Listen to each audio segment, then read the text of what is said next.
ഇന്ന് സൺഡേ അല്ലേ, അപ്പോൾ ഒരു ചായക്കടി ഉണ്ടാക്കാമെന്ന് വിചാരിച്ചു.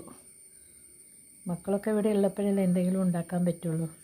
അപ്പോൾ ഞാൻ നോക്കുമ്പോൾ ഒന്നും കാണുന്നില്ല. അങ്ങനെ കുറച്ച് കടല ഉണ്ടായിരുന്നു. അത് ഞാനൊരു അരമണിക്കൂർ മുമ്പ് വെള്ളത്തിലിട്ടിട്ട് ശരിക്കും കുതിർന്നിട്ടൊന്നുമില്ല കേട്ടോ. അപ്പോഴത്തേക്ക് ഞാനതെടുത്ത് മിക്സിയിലൊന്ന് അടിച്ചു. മിക്സിയിലടിച്ചിട്ട് കുറേശ്ശെ എടുത്ത് അടിച്ചിട്ട് അത് തൊലി വേറെ പോരും കേട്ടോ. ഒന്ന് അടിച്ചു കഴിഞ്ഞാൽ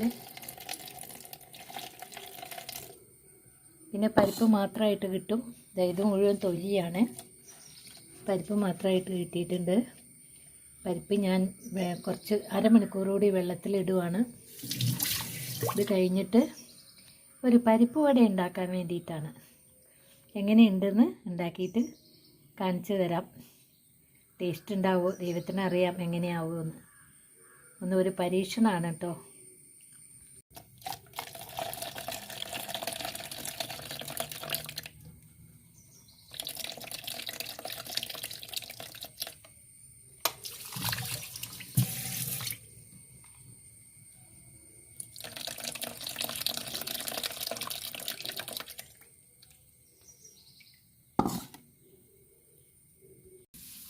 ഇത് തൊലി വേർപെടുത്തിയതാണ്.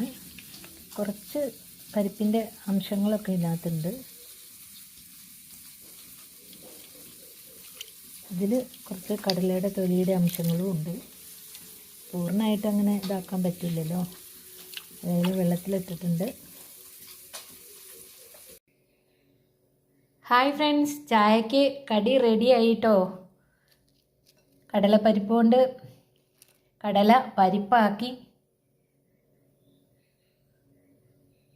ഒരു കടി ഉണ്ടാക്കി, പരിപ്പ് വട പോലെ. പക്ഷെ ഞാനിതിൽ സബോളയാണ് അരച്ച് ചേർത്തത്. പിന്നെ പച്ചമുളകല്ല, ക്രഷ് ചെയ്ത ചുമന്ന മുളകാണ് ഞാൻ ചേർത്തത്. പിന്നെ വേറെ ഒന്നും ചേർത്തിയിട്ടില്ല. കറിവേപ്പില ഇല്ലായിരുന്നു. ഇതെല്ലാം ചേർത്തുണ്ടാക്കുമ്പോൾ എന്തായിരിക്കും ടേസ്റ്റ്? ഇപ്പം തന്നെ എന്താ ടേസ്റ്റ് എന്നാ. നല്ല രസമുണ്ട്, നല്ല ക്രിസ്പിയാണ്. ഞാൻ കടിച്ച് കാണിക്കാം.